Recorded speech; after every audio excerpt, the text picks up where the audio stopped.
Hello everyone, it's Stitch. Today we're going to be doing an activity. So we're going to be doing an egg race, and we're also going to be doing a few obstacle courses. So if you're playing by yourself, you can use the egg and kind of go through the obstacle course that way. So the materials you're going to need for the obstacle course is a spoon big enough to hold your egg on. You're going to need a carton of eggs, or if you just have a few eggs, that's okay. Just make sure you have enough eggs for everyone playing. So I have my egg here. And then you're also going to need some pylons and possibly some string to mark the start and finish line. So for this activity, you're going to want to make sure you are dressed in some comfier clothes because you are going to be running and kind of doing some maneuvers, and you want to make sure you're also wearing running shoes because that's the safest option. If you're wearing sandals or flip-flops, you could possibly trip, so we just want to make sure we're being super safe that way. So I'm going to be going through 3 different egg race activities. I'm going to show you the setup. I'm also going to show you how you can play with one person or how you can play with more than one player. So the first egg race is just going to be your typical egg race. So what we're going to do is we're going to set up a start and a finish line, and then you are going to time yourself getting from one end to the other. That is if you're playing with one person. If you're playing with 2 people or more, you're going to race each other.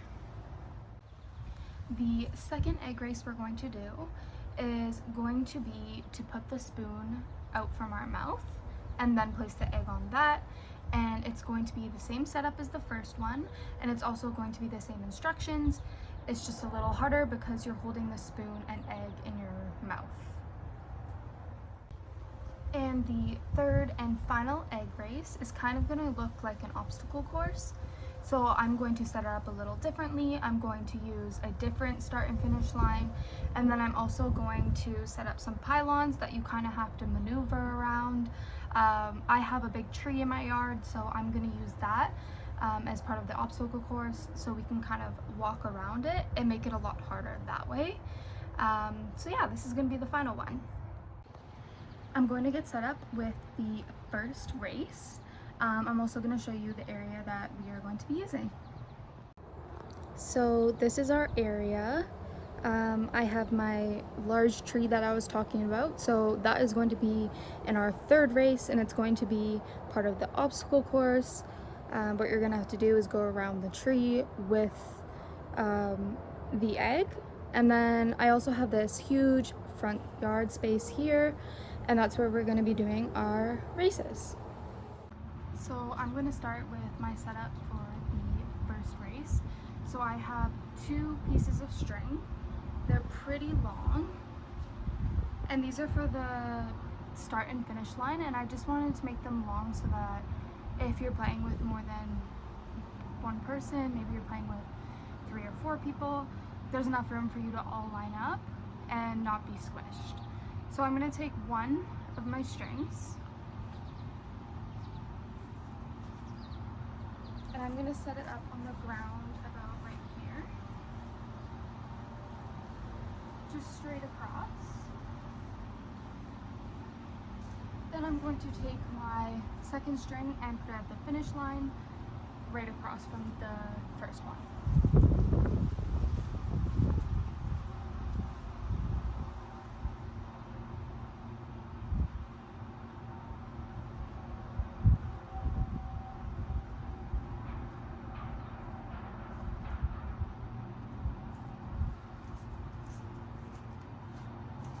And depending on difficulty, you can kind of move it a little farther away. Just for the room we have right now, I'm going to just do this distance so you can kind of see the finish line there.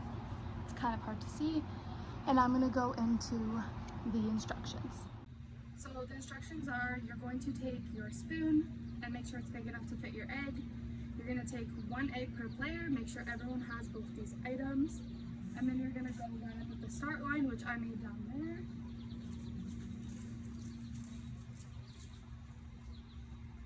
And then you are going to place the egg on the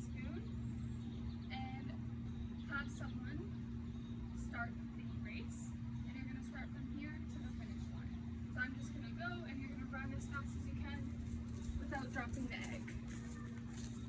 If you're by yourself, you will start a timer and see how fast you did it, and then you can just keep going and try and beat your score from last time.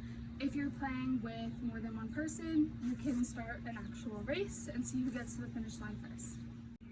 So for the second one, it's going to be the same as the first instruction. You're going to take your egg and your spoon, and you are going to line up at the starting line, and you are going to put the spoon in your mouth along with the egg, and you're going to walk as fast as you can and try and beat the other players. If you're playing by yourself, you'll try and beat your previous time, like the first game. One rule I have is to not run. This is just a speed walk test. Always have a parent present, and make sure you're looking where you're walking so you're not tripping over any objects. If you drop your egg, you will be eliminated from the game, or you can just grab another egg and start a new round. If you're by yourself, you can just grab a new egg and start again and start your timer. For the third activity, as I discussed, it is going to be a race/obstacle course. So for setup, I put a string here, and this is going to be our start line and our finish line. You're going to need 4 pylons. To make it more tricky, you can always add more.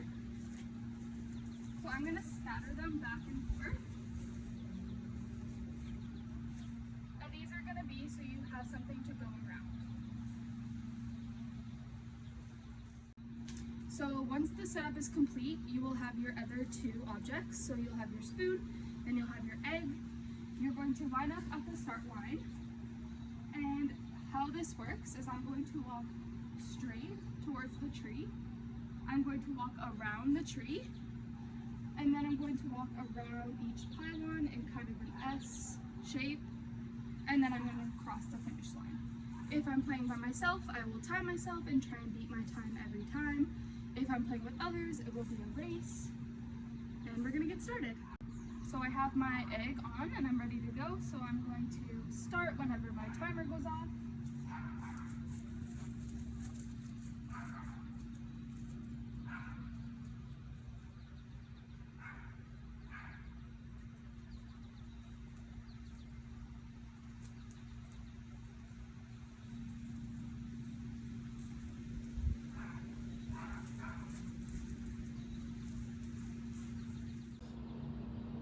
After you are done the one that you're holding, you're going to go ahead with the second one again. And this one is going to be a lot more difficult, but you are not going to run with the spoon in your mouth because it's very dangerous. So you're just going to do a speed walk. Always look down just to make sure you're walking in a straight path and you're not tripping over anything. So this is a really good option to higher your difficulty. You have the option to make your obstacle course however you want, so you can personalize it. You can use a soccer ball if it gets more difficult, and then you can even add maybe like a water activity at the end, anything you really want. Thank you all for participating. I hope you try this activity out. It is super fun. Thank you all for participating, and make sure you like and subscribe.